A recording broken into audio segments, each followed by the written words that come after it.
नमस्कार मंडळी, पुन्हा एकदा स्वर्गनगरी कोकणातून कोकणकर राजेसोबत आपल्या चॅनलच्या एका नवीन व्हिडिओमध्ये स्वागत आहे। खूप दिवसांनी स्वागत आहे। वाटतं 10-15 दिवसांनी व्हिडिओ येत असेल, कारण 10-15 दिवस झाले व्हिडिओ नव्हता चॅनलवरती। कारण मी गेलो होतो मुंबईला जीवाची मजा करायला। 4 दिवस गेलो होतो, पण गेले 15 दिवस आणि व्हिडिओ काय येत नव्हत्या। तर आपला थंबनेल आजचा असा आहे की चॅनलवरती व्हिडिओ काय येत नव्हत्या आणि नक्की काम काय करतो। कारण व्हिडिओ बनवला नसता, कारण बहुतेकशा जणांनी मला कमेंट आणि मेसेज केले इंस्टावरती सुद्धा की दादा व्हिडिओ काय येत नाही, तर कुठे गायब आहेस, काय झालं नक्की। आणि मोठा प्रश्न असा आहे की खूप सारे जण मला कमेंटमध्ये सुद्धा विचारतात किंवा पर्सनल मेसेज करून सुद्धा विचारतात की तू नक्की काम काय करतोस, नुसता व्हिडिओज बनवत असतोस का फिरत असतोस की अजून काय काम करतोस। तर खूपशा जणांना माहीत नसेल मी काम काय करतो ते नक्की। तर मंडळी, आजचा या विषयावर बोलायचं कारण म्हणजे एवढेच की प्रश्न उत्तर। ठीक आहे, प्रश्न विचारणारे चांगलेच प्रश्न विचारले नाही, कारण प्रत्येकाला आपण पर्सनल लाईफबद्दल काय कधी सांगत नाही। एवढे व्हिडिओ झालेत, तुम्ही हे काही जणांना माहिती असेल काम काय करतो की नुसतं व्हिडिओज नाही बनवत, की काम करूनच व्हिडिओ बनवतो। तर मित्रांनो, पहिला विषय असा की व्हिडिओ काय येत नव्हत्या। मित्रांनो, गावी असल्यावरती आहे ना खूप बरं वाटतं। मुंबईला पण व्हिडिओ बनवू शकतो, पण मुंबईची लाईफ एवढी धावपळीची आहे ना, आणि आपल्या जे सबस्क्रायबर आहेत त्यांना आपले गावचेच व्हिडिओ जास्त बघायला आवडतात। त्याच्यामुळे माझे जास्त व्हिडिओ गावचेच असतात, नाही आजूबाजूचे जास्त काय। आणि कुठे बाहेर गेलो तर फिरायला ते तुमच्यापर्यंत म्हणजे आपल्या गावचा निसर्ग पोचवण्याचा म्हणजे दाखवण्याचा छोटासा प्रयत्न असतो। आणि मुंबईला गेलो ना की जाम धावपळीचं जीवन। तुम्हाला सांगू, एक एक सेकंद महत्त्वाचे आहे। जे मुंबईला जॉब करत असतील ना त्यांच्यासाठी एक एक सेकंद महत्त्वाचे आहे, कारण ट्रेन चुकली ना एवढे धावपळ। सकाळी गेलात तुम्ही विरारमधून कोण ट्रेन पकडत असेल तर समजा असेल सगळ्यांना एवढी गर्दी असते ना। सकाळी जायचं असेल बाहेर फिरायला 11 नंतर, कुठे बाहेर जायचं असेल तर मी सुद्धा ट्रॅव्हलिंग केलं असेल ना लोकलमधून, तर 11 नंतर केलं असेल कधी। तर अशी पूर्ण मुंबईची लाईफ आहे, काय जास्त बोलत नाही, सांगायला नको कोणाला। जे गेले ज्यांनी अनुभव घेतला आहे त्यांना माहिती आहे। आम्ही जातो गर्दीत होतं चेपतात नुसते, चलो भाई आगे बढो चलो। पण एकदा आहे ना असंच दुसऱ्या डब्यामध्ये चढलो, या डब्यामध्ये भजनवाले होते। तर मला बसायला तर भेटलं नव्हतं, म्हणून म्हटलं जाऊया तिकडे उभं राहा। आणि सकाळचं भजन ऐकून ना एकदम मस्त वाटलं, आणि वाटलंच नाही स्टँडिंग म्हणून एवढा गेलो दादरपर्यंत, पण जाम भारी वाटत होतं भजन। आपल्या लोकल ट्रेनमधलं भजन ऐकलं ना जाम भारी वाटतं सकाळ सकाळचं। आणि दुसरा मुद्दा, नक्की काम काय करतो। व्हिडिओ काय मोठा होणार नाही आजचा, असंच रस्त्यावरती आलं होतं, म्हटलं एक भरपूर दिवसांनी व्हिडिओ अपलोड करून टाकूया, कारण भरपूर दिवस झाले व्हिडिओ नव्हता आपल्या चॅनलवरती। काम काय करतो, तर बहुतेकशा जणांना माहिती असेल ज्यांच्या लग्नाच्या ऑर्डर मारल्यात त्यांना की मी फोटोग्राफी करतो। म्हणजे 2018पासून कॅमेरा हातात घेतला तेव्हापासून आता शिकत आलं, अजून पण शिकतोय। असं प्रॉपर झालं आहे नाही अजून पण शिकतोय। आणि ज्यांनी ऑर्डर दिल्या होत्या त्यांचे अल्बम पोचलेत, त्यांच्याकडून रिव्ह्यू पण चांगला आला आहे। असं नाही की मी माझ्या मोठेपणासाठी सांगतो आहे की एवढा चांगलं काम करतो म्हणून। तर ज्यांनी ऑर्डर दिल्या होत्या त्यांचे अल्बम पोचवले, त्यांचं काम केलं मी, तर त्यांना माहिती असेल आपलं काम कसं आहे ते एकदम ओकेमध्ये। आणि तुम्हालासुद्धा लग्नाचे ऑर्डर द्यायचे असतील तर आपल्याला राहुल गव्हाली फोटोग्राफी असं एक इंस्टाग्रामवरती पेज आहे, त्याच्यावरती तुम्ही DM करू शकता मला।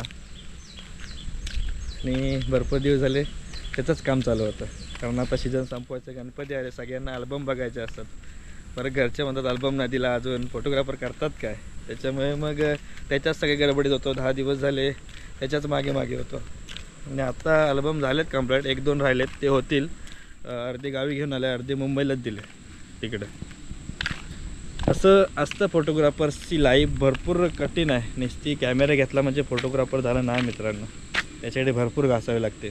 कुठलंही काम करायचं म्हटलं ना की मेहनत ही येतेच, आणि मेहनत केल्याशिवाय कुठलंच चांगलं फळ भेटत नाही आपल्याला, हे एक सांगेन। आणि एक आता भरपूरसे जण आहेत ना इंस्टावरती मेसेज करतात की दादा माझे फॉलोअर्स वाढव, किंवा माझी लिंक कॉपी करून तुझ्या स्टेटसला स्टोरी लावून फॉलो करायला सांग।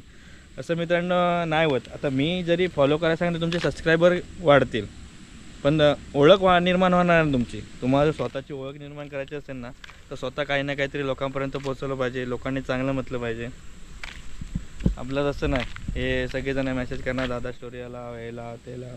मी सांगतो सगळ्यांना बाबा असं करून आपले फॉलोअर्स वाढतील, पण लोक कोणच विचारत नाही. आपली स्वतःची ओळख निर्माण करायची असेल ना तर स्वतःलाच प्रयत्न करावे लागतात. आणि गावचा निसर्ग सौंदर्य, आणि आजपासून आहे ना व्हिडिओ येतील आपल्या चॅनलवरती रोज एक दिवस आड करून आपण संध्याकाळचे व्हिडिओ येतो 5 नंतर. आणि गावी आहे ना भरपूर पाऊस पडतो. 4 दिवस झाले, मुंबईला कालपासून सुरुवात झाल्या असेल, पण गावाला 4 दिवस झाले भरपूर पाऊस पडतो आहे. पाहिजे असते तेव्हा नसतो आणि नको असते तर भरपूर असतो. आणि भरपूर पडला की सगळं होऊन जाते. काय बोलणार आता. मस्त हिरवंगार झाले सगळे बघा, सगळीकडे हिरवंगार दिसत असेल पूर्ण. आता छोटासा व्हिडिओ होता, काय बडबड केले असेल तर त्याच्यातून काय चुकीचं बोललो असेल तर माफ करा मित्रांनो. प्रत्येकाची पर्सनल लाईफ असते, सगळेच पर्सनल काय पोचवू शकत नाही आपण. आणि व्हिडिओचं म्हटलं तर आपण रेग्युलर व्हिडिओ नाही, हे आपलं कधीतरी आपण फिरायला गेलो आणि गावची एक आठवण साठवून ठेवण्याचा प्रयत्न असतो नेहमी आपला. आणि बाकीचे कसे काय जण रेग्युलर यूट्यूबवरती व्हिडिओज बनवत असतात, तसं नसतं. आपल्याला काम पण करायचं असतं आणि काम करून त्याच्यातून वेळ भेटेल तसे व्हिडिओ बनवायचे असतात. आणि आता काय शूट असतं गावी, मुंबईला परवा होतं 2 शूट होती कोली लुक. त्याच्यानंतर मग गावी स्टुडिओमध्ये शूट असतं आमच्या CSP ग्रुपच्या. आणि बाकी आपले छोट्या मुलांचे बड्डे वगैरे. आणि आता लग्नाच्या सीझनचे बुकिंग चालू झाले नोव्हेंबरपासून. तर कोणी बुक करायचं असेल कोणाला लग्नासाठी फोटोग्राफर तर आपली राहुल घावाई फोटोग्राफी म्हणून इंस्टावरती चॅनल आहे, पेज आहे, त्याच्यावरती मेसेज करू शकता. किंवा फेसबुकला राहुल घावाई म्हणून आहे आपलं अकाउंट, त्याच्यावरती सुद्धा मेसेज करू शकता. तुम्हाला मी लिंक देतो, त्याच्यावरती जाऊन मेसेज करा. आणि व्हिडिओ कसे वाटतात तर कमेंट करून नक्की सांगा. दिलगिरी व्यक्त करतो, भरपूर दिवस व्हिडिओ नव्हते. खूपसे सबस्क्रायबर आहेत आपले की आपल्या व्हिडिओची वाट बघत असतात, पण आपण नेहमीच व्हिडिओ काढू शकत नाही आणि पोस्ट करू शकत नाही. आपलं जसं काम पूर्ण होईल त्याच्यानंतर व्हिडिओ करून टाकणार मी. अशी लाईफ आहे. काय सगळेच पर्सनल आपण शेअर नाही करू शकत मित्रांनो. लवकरच अजून काही ना काहीतरी नवीन तुमच्यापर्यंत पोहोचवण्याचा प्रयत्न करेन. आणि व्हिडिओ कशा वाटतात नक्की कळवा. बोलण्यासारखं भरपूर काय आहे, पण नुसतं बोलणं म्हणजे झालं नाही. काय जण आपल्या नावं पण ठेवतील, आपण त्याच्याकडे लक्ष द्यायचं नाही.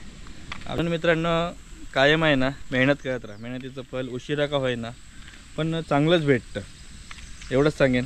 आणि आजचा व्हिडिओ कसा वाटला नक्की कळवा. आणि माझे व्हिडिओ कसे वाटतात ते तुम्ही कमेंट करून नक्की सांगा. लवकरच आपल्या गावातीलच कोकणातीलच रोज व्हिडिओ येत राहतील. नवीन काय ना काय तर तुमच्यापर्यंत पोहोचवेन. तर व्हिडिओ कसा वाटला नक्की कळवा. चॅनलवरती नवीन चॅनल सबस्क्राईब करा. आजचा व्हिडिओ छोटासाच होता आणि आत्तापासून रेग्युलर व्हिडिओ येतील आपल्या चॅनलवर. आणि आज लवकरच गणपती बाप्पाचं आगमन होणार आहे, तर आपण आपल्या मित्रमंडळींचे कारखाने फिरणार आहोत. गणपती बाप्पाची वेगवेगळी कलाकृती तुम्हाला बघायला भेटणार आहे आपल्या चॅनलद्वारे. तर भेटू अशाच एका नवीन व्हिडिओमध्ये. आणि हातासाठी थांबतोय मित्रांनो. लगेच कोकणकर आजी के साथ थेट सगळ्यांना घर बसला कोकण दर्शन. आणि आवाज बघा सकाळच मस्तपैकी चिमण्यांचा आवाज. हा एकदम मन भरून येतं सकाळचं असं वातावरण बघितलं की. चलो लगेच कोकणकर आजी के साथ थेट कोकणातून स्वर्गनगरी कोकणातून सगळ्यांना घर बसला कोकण दर्शन. चला टाटा बाय बाय.